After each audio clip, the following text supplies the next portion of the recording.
So I'm running because of two reasons. So first and foremost, because I'm a house call veterinarian, I travel all around Boone County and the areas that surround Boone County. And I would come in people's homes and visit with their pets and get to know the people. And a lot of times we just started chatting about some of the things that were important to them, like the literal kitchen table issues. Like we were literally around the kitchen table. So regardless of where people were on their political spectrum, we would talk about these issues. So I was getting interested in what people were having to say, what was going around the area.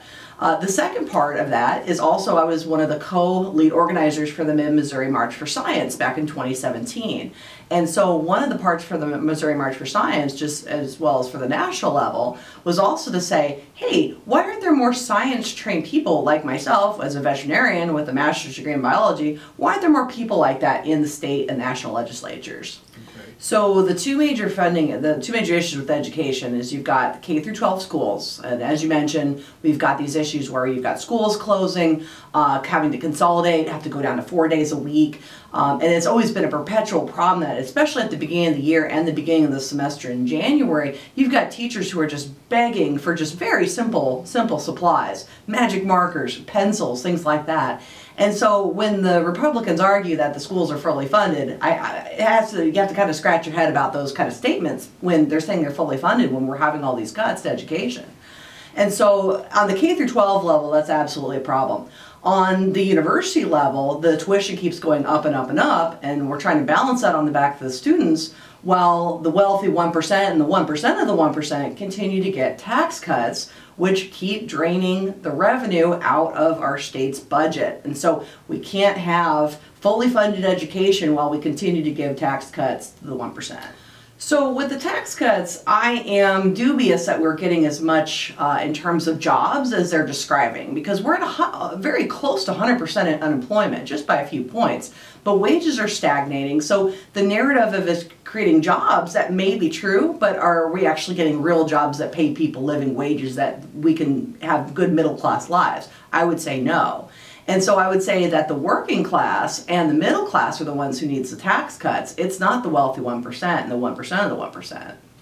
I think as a Democrat or a Republican, I think if the bill that you want to pass and if you want to work on is sound, and you're going to, especially if you're willing to work on a bipartisan basis, I think you absolutely can still get things done, particularly if it's a bipartisan issue that a lot of the citizens are bringing up and that's important to them. So I don't necessarily think at all that you have to be the particular party in charge to get things done.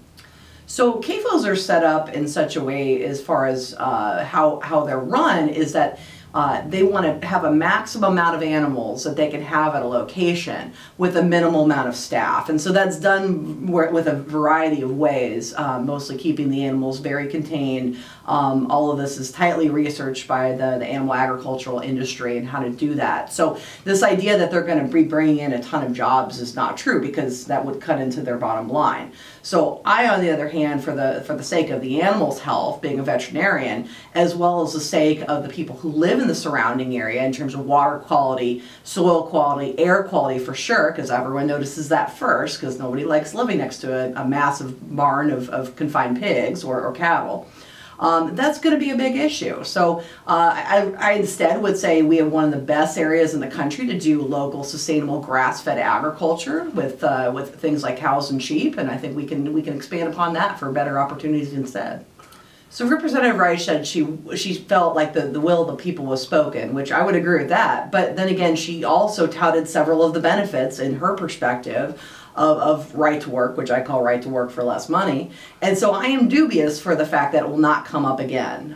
She mentioned that the fact that Missouri and Illinois in this region are the only two states in this region that are not right to work. While she may have said that she has no intention, she also has been strongly pro right to work in the past, and she's introduced bills to cut prevailing wages.